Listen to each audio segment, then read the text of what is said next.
ચાલો મિત્રો, આગળ આપણે મધ્યસ્થ વિશેની ગણતરી કરી દઈએ વર્ગ માટેની. હવે આગળ અન્ય સ્થાનીય માપ જોવાના છે. તો અહીંયા આપણને પહેલો એ પૂછે છે ચતુર્થકો એટલે કે ક્વાર્ટાઇલ એટલે કે ચાર સરખા ભાગ કરે. તો આપણને ચાર સરખા ભાગ કરવા, આપણી પાસે કોઈ લીટી હોય તો એના ચાર સરખા ભાગ કરવા હોય તો આપણને કેટલા પોઈન્ટ જોઈએ મિત્રો? આપણી પાસે એક લીટી હોય અને તેના આપણે ચાર સરખા ભાગ પાડવા છે તો આપણે કેટલા ભાગ પોઈન્ટ જોઈએ? તો અહીંયા આપણી પાસે, મારી પાસે લીટી છે તો સીધી દોરાતી નથી, તો એના ચાર સરખા ભાગ કરવા હોય તો આપણને કેટલા જોઈએ? તો બે સરખા ભાગ કરવા હોય તો આપણને કેટલા પોઈન્ટ જોઈએ? તો બે સરખા ભાગ કરવા જોઈએ તો આપણને એક જ પોઈન્ટ જોઈએ. તો એક પોઈન્ટ આપણે જોઈ ગયા તે મધ્યસ્થ અહીં જુઓ, અને ચાર સરખા ભાગ કરવા હોય તો અહીંયા બીજું એક પોઈન્ટ ઉમેરી દઈએ અને આટલે બીજું એક ઉમેરી દઈએ, એટલે કે 3 પોઈન્ટ જોઈશે. તો આ 3 પોઈન્ટ એટલે કે આપણા 3 ચતુર્થકો Q1, Q2 અને Q3, એટલે કે આ 25%, આટલું 25 એટલે 100%, એટલે કે ચાર સરખા ભાગ કરે એવા 3 પોઈન્ટ છે, જેને ચતુર્થકો કહેવાય. Q1, Q2 અને Q3, અને બે સરખા ભાગ કરે એટલે મધ્યસ્થ કહેવાય. એટલે મધ્યસ્થ અહીંયા જો વચ્ચે છે અને Q2 આવશે એટલે તે જ મધ્યસ્થ થશે. એટલે બંનેનું નામ અલગ પણ સૂત્ર એક જ. તો આપણે અહીંયા જોઈએ કે ચડતા ક્રમમાં આપણે ગોઠવવાનું રહેશે. તે ખાસ ધ્યાન રાખવાનું છે કે ચડતા ક્રમમાં ગોઠવેલ માહિતીના અવલોકનો જે 3 કિંમતો ચાર સરખા ભાગમાં વેચે તો તેને આપણે કહેવાશે ચતુર્થકો. અને આ ચતુર્થકો એટલે કે ક્વાર્ટાઇલ, તેના પરથી આપણે એનું નામ લઈશું.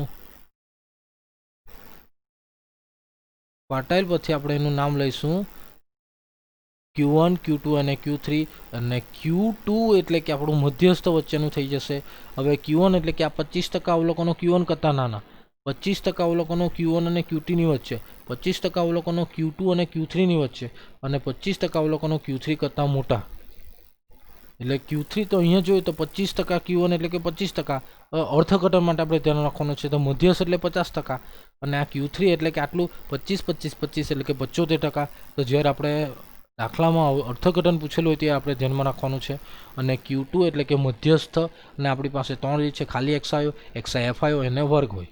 તો આપણે એનું સૂત્ર જોઈએ. તો માહિતીનો પ્રકાર, તો અવર્ગીકૃત માહિતી આપેલી હોય તો અહીંયા આપણે ડાયરેક્ટ સૂત્ર લખી રહ્યું, જે માટે કોમન લખ્યું છે કે QJ, જે એટલે કે 1, 2 અને 3, 3 જ આપણા ચતુર્થકો છે, Q1, Q2 અને Q3. એટલે કે QJ નું નોર્મલ સૂત્ર યાદ રાખવાનું છે કે જે ગુણ્યા n+1 ભાગ્યા 4. તો અહીં ધ્યાનમાં રાખવાનું છે કે Q એટલે ભાગ્યા 4 રાખવાના. 1 હોય તો ગુણ્યા 1 લેવાનો, 2 હોય તો ગુણ્યા 2, અને 3 હોય તો ગુણ્યા 3. એટલે કે Q1, Q2, Q3, તો તે આપણે અહીંયા જોઈ લેવાનું છે કે Q1 એટલે કે n+1 ભાગ્યા 4માં અવલોકનની કિંમત. Q2 એટલે કે 2 ગુણ્યા n+1 ભાગ્યા 4 એટલે કે ભાગ્યા 2, એટલે કે મધ્યસ્થનું સૂત્ર આપણને ખબર છે કે n+1 ભાગ્યા 2, તો અહીંયા 2 કેન્સલ થઈ જાય એટલે તો પણ 2, એટલે કે Q2 એટલે કે મધ્યસ્થ. મધ્યસ્થ શોધો અથવા તો Q2, બંને એક જ વસ્તુ, પણ નામ અને અલગ, M અને Q2. અને Q3 એટલે કે 3 ગુણ્યા n+1 ભાગ્યા 4, બધામાં કોમન છે, એટલે કે આપણે બધા શોધવાનો હોય તો આ કિંમત આપણે n+1 ભાગ્યા 4 બધામાં કોમન રહેશે. તો પહેલાં 1 સાથે ગુણાકાર, પછી 2 સાથે ગુણાકાર અને 3 સાથે, એટલે કે ડાયરેક્ટ આપણે સ્પીડમાં ગણતરી કરી શકીએ જો આ રીતે લખેલું હોય તો. સૂત્ર પણ આપણે યાદ રાખવાનું છે કે Q એટલે ભાગ્યા 4 કરવાનું, અને ખાલી XI હોય ત્યારે n+1 આવે, અને XIF હોય ત્યારે પણ n+1 આવે.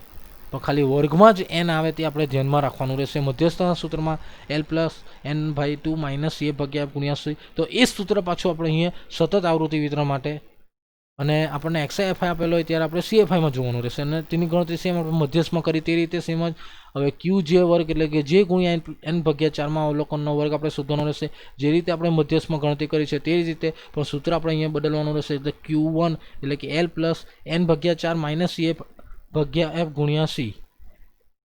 તો ખાલી આ વચ્ચેની કિંમત બદલાશે. આ સૂત્ર આપણે, બાકીનું બધું સેમ કોમન વસ્તુ, તો એના પરથી આપણે મધ્યસ્થ શોધી ગયા દાખલો. તો અહીંયા જ કિંમત હોય તે આપણે વર્ગ શોધવાનો રહેશે. તો n/4 તો વર્ગ મળશે, તો એના પરથી આપણને f મળશે, CF મળશે અને c મળશે.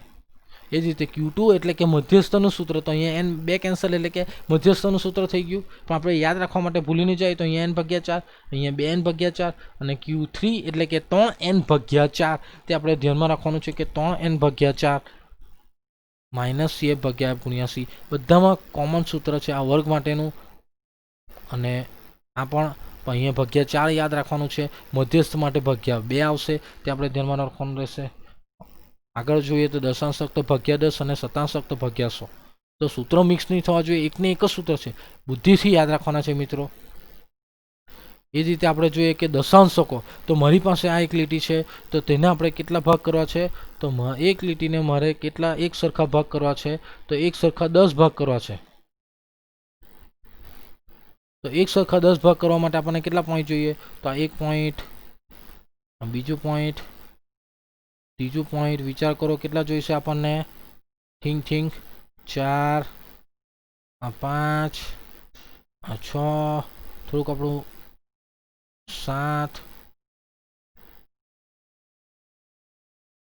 આ 8 ને જુઓ 10 ભાગ થઈ ગયા આપણા. તો આ 1 2 3 4 5 6 7 8 એટલે કે 10 સરખા ભાગ કરતા અવલોકનોને કહેવાશે દશાંશકો, એટલે કે ડીસાઇઝ, એટલે કે ડેકેન, એટલે કે 10 સાયન્સમાં તમે આગળ શીખો હશે તો 10 એટલે કે 10% અવલોકનો 10 ભાગ કરતી 9 કિંમતો, એટલે કે દશાંશકની કિંમત કેટલી આવશે, તો 9, એટલે કે 9 તેમાં બરાબર વચ્ચે આવશે તે Q2 એટલે કે મધ્યસ્થ, એટલે કે D5, એટલે કે D1 એટલે 10%, D2 એટલે બી 10%, એટલે 20%, D3 એટલે 30%, D4 એટલે 40%, D5 50%, 60 70 80 90 એ રીતે 100, એટલે કે 10 સરખા ભાગ કરે તેવા 9 પોઈન્ટ, તેને આપણે દશાંશકો કહીશું. હવે એનું સૂત્ર આપણે જોઈ લઈએ, પણ આપણે યાદ રાખવાનું છે કે મધ્યસ્થ સાથે D5 પણ સેમ થઈ જશે, સૂત્ર સેમ જ રહેશે પણ નામ અલગ, એટલે કે દશાંશક તો D5, એમ કે મધ્યસ્થ એમ કે Q2, ત્રણે એક જ, ગણતરી સેમ જ, નામ અલગ. હવે એનું સૂત્ર કે અવર્ગીકૃત માહિતી આપેલું હોય છે કે દશાંશક તો DJ તો બધાને યાદ રહી જાય, તો J ગુણ્યા n+1 ભાગ્યા 10 માં અવલોકનની કિંમત, તો DJ એટલે કે J ગુણ્યા n+1 ભાગ્યા 10. હવે અહીંયા ભાગ્યા 10 આવશે, દશાંશક એટલે ભાગ્યા 10, એટલે કે D1 D2 D3 D4 D5 D6 D7 D8 અને D9. તો અહીંયા આપણે D1 નું સૂત્ર લખેલું છે કે n+1 ભાગ્યા 10 માં અવલોકનની કિંમત, D2 એટલે કે 2 ગુણ્યા n+1 ભાગ્યા 10, અને છેલ્લે ડોટ કરીને સેમ જ D3 એટલે 3 ગુણ્યા n+1 ભાગ્યા 10, અને D9 છેલ્લું આવશે તો 9 ગુણ્યા n+1 ભાગ્યા 10 માં અવલોકનની કિંમત. અને જે વર્ગ માટેનું સૂત્ર સેમ જ, પણ અહીંયા ખાલી આ વચ્ચેની કિંમત બદલાશે, જે n ભાગ્યા 10, તો 1 હોય તો 1 ગુણ્યા n ભાગ્યા 10, 2 હોય તો 2 ગુણ્યા n ભાગ્યા 10, 3 હોય તો 3n ભાગ્યા 10. બાકીનું સેમ સૂત્ર આપણે મધ્યસ્થમાં કર્યું તે રીતે ચતુર્થકનું પણ સેમ, તો D1 એટલે L પ્લસ n ભાગ્યા 10 માઇનસ C ભાગ્યા F ગુણ્યા C, અને વર્ગ માટે આપણે આ કિંમત લેવાની રહેશે, ગણતરી આપણે જોઈશું. એ જ રીતે D2 બરાબર L પ્લસ 2n ભાગ્યા 10 માઇનસ C ભાગ્યા F ગુણ્યા C. એ રીતે આપણે છેલ્લે D9 એટલે કે 9 દાખલા આવી શકે કોઈ પણ એક, તો L પ્લસ 9n ભાગ્યા 10 માઇનસ CF ભાગ્યા F ગુણ્યા C, એટલે કે આપણે 9 માંથી કોઈ પણ એક પૂછેલું હોય તો આપણે આ સૂત્ર લઈ લેવાનું હશે. ખાલી XI FI અને XI હોય ત્યારે આ ઉપરના સૂત્ર આપણે લેવાના છે, XI FIમાં CFIમાં જોવાની, અને અવલોકનને ચડતા ક્રમમાં ગોઠવવાનું તે ભૂલવાનું નથી, ખાસ ધ્યાન રાખવાનું છે. વર્ગમાં પણ કોઈ વાર ગૂંચવા ઉપર નીચે કરેલું હોય તો આપણે ધ્યાનમાં રાખવાનું છે. તો આ થયું દશાંશક, તો ભાગ્યા 10 કરવાના રહેશે. હવે આપણે જોઈએ શતાંશક, એટલે કે મારે અવલોકનોને 100 સરખા ભાગ કરવાના છે, તો 100 સરખા ભાગ કરવા માટે આપણને કેટલી કિંમત જોઈએ, તો 99, એટલે કે શતાંશક એટલે કે પર્સન્ટાઇલ્સ, તે તમે જોઈ ગયા છે કે પર્સન્ટાઇલ એટલે કે P1 P2 P3 P99, તો D1 એટલે કે P10, D2 એટલે 20%, એટલે P20. અહીંયા એક સરખા 99 ભાગ થશે, એટલે કે 99, એટલે કે ધારો કે આપણે દરેકને જુદો દાખલો પૂછવો હોય તો આપણે પૂછી શકીએ કે તમારા હાજરી નંબર પ્રમાણેનો શતાંશક શોધો આપેલી રકમ પરથી, એટલે કે પહેલો નંબર વાળો તો P1 શોધે, 25માં નંબર વાળો P25 શોધે, અને 99 નંબર હોય તેનો, અને આપણી સંખ્યા ધારો કે 1 થી 50 હોય તો 50 નંબર વાળો વિદ્યાર્થી P50 શોધે. એટલે દરેકના દાખલા અલગ થઈ શકે, દરેકના જવાબ અલગ આવી શકે. તો આ શતાંશકની અંદર દરેકને અલગ દાખલો પૂછી શકાય.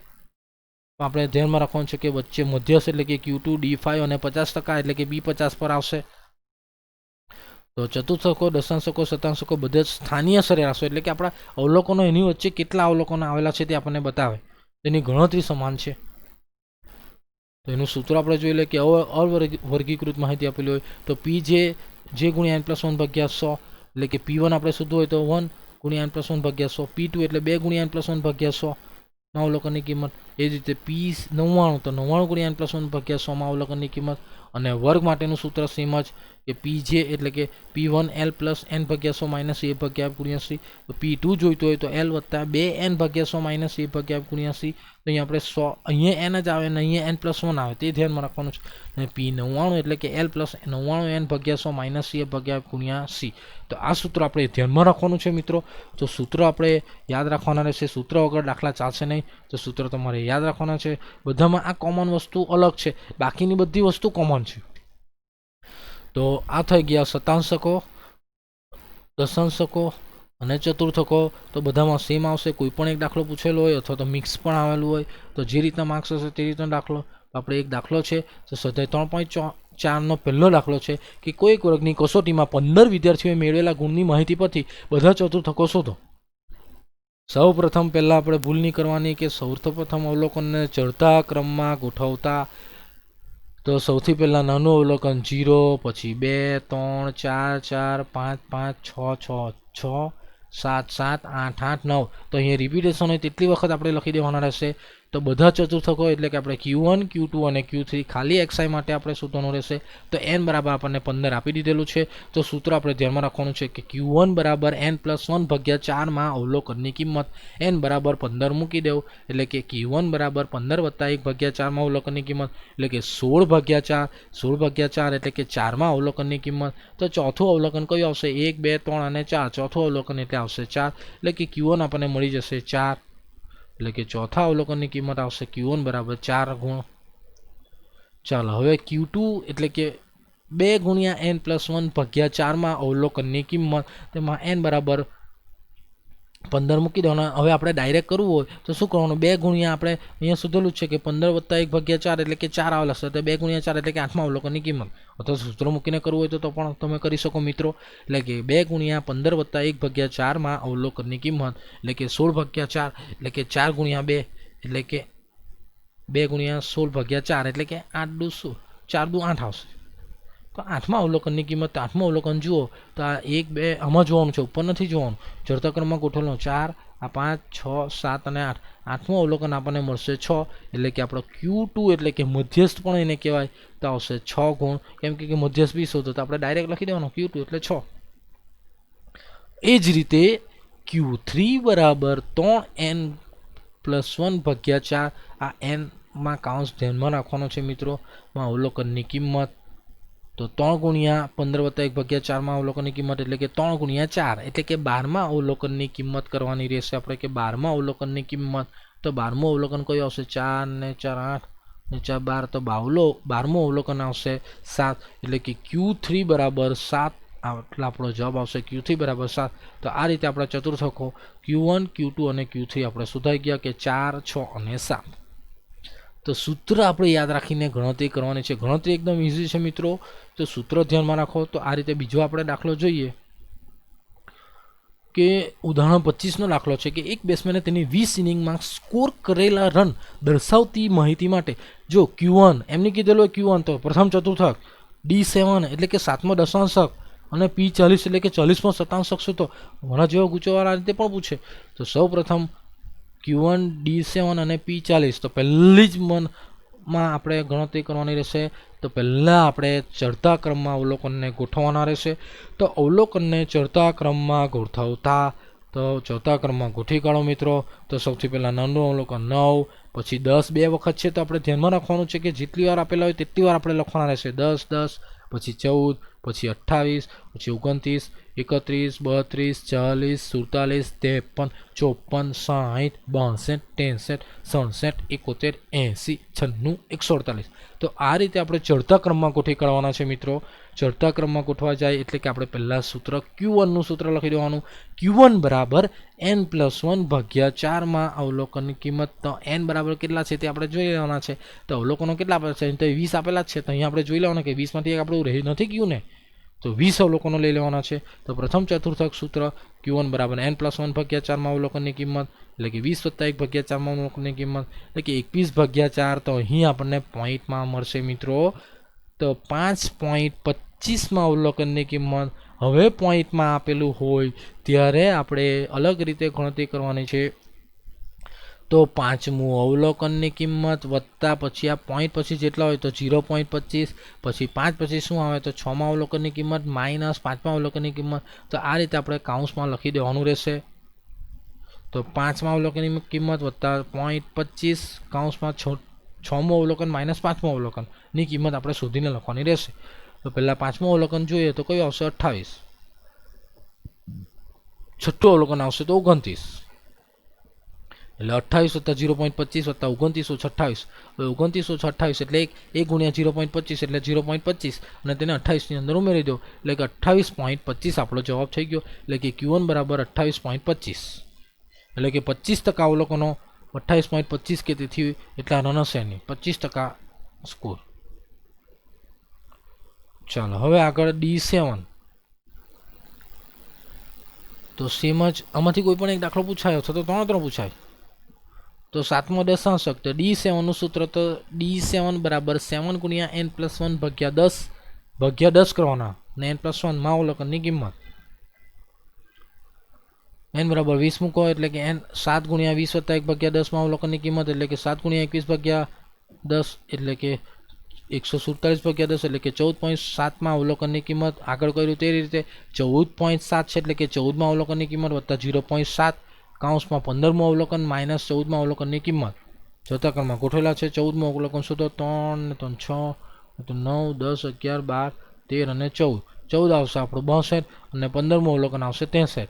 એટલે કે 15મું અવલોકન 63 અને 14મું અવલોકન 62 એટલે કે 62 વત્તા 0.7 અને 63 ઓછા 62 એટલે આપણને આવડતું છે 1 અને 1 ગુણ્યા 0.7 એટલે 0.7 વત્તા 62 એટલે 62.7. તો આ રીતે આપણે D7 બરાબર 62.7 થઈ જશે. તો આ રીતે આપણે ગણતરી કરવાની છે અને સૂત્ર આપણે ધ્યાનમાં રાખવાનું છે. હવે આગળ જોઈએ તો P40 એટલે કે 40મો શતાંશક. તો 40મો શતાંશક n બરાબર 20 તો P40 નું સૂત્ર લખી દેવું. તો 40મો શતાંશક P40 બરાબર 40 ગુણ્યા n+1 ભાગ્યા 100 માં અવલોકનની કિંમત. એટલે કે 40 ગુણ્યા 20 વત્તા 1 ભાગ્યા 100 માં અવલોકનની કિંમત એટલે કે 40 ગુણ્યા 21 ભાગ્યા 100 80માં કરી દેવાનું છે આપણે મિત્રો. એટલે આવશે 8.4 માં અવલોકનની કિંમત. એટલે કે 8.4 એટલે કે ડાયરેક્ટ 8 હતો તો 8મું લઈ લેવાનું પણ અહીંયા પોઈન્ટ છે એટલે કે 8.4 એટલે કે 8મું અવલોકનની કિંમત વત્તા 0.4 કાઉન્સમાં 9 8 પછી 9 આવે તો 9માં અવલોકનની કિંમત માઇનસ 8માં અવલોકનની કિંમત. તો જુઓ 8મું અવલોકન કયું છે 3 ને 3 6 ને 2 8 એટલે કે 8મું અવલોકન 32 અને 9મું અવલોકન 40. તો 32 મૂકી દો 8ની જગ્યા પર અને 9માં અવલોકનની કિંમત 40 મૂકો એટલે કે 32 વત્તા 0.4 કાઉન્સમાં 40 ઓછા 32 એટલે આવશે 32 વત્તા 0.4 ગુણ્યા 8 0.4 ગુણ્યા 8 કરો એટલે કે 3.32 આવે અને પોઈન્ટ કાપીએ એટલે કે 3.2 3.2 વત્તા 32 એટલે કે 35.2 એટલે કે P40 બરાબર આપણને મળશે 35.2. તો આ રીતે આપણને P40 મળી ગયો 35.2. તો આ રીતે આપણે દાખલો કરવાનો રહેશે મિત્રો. તો અહીં સુધી રાખીએ. Thank you. નમસ્કાર. કોઈને કંઈ પ્રોબ્લેમ હોય તો પૂછી શકે છે. નમસ્કાર.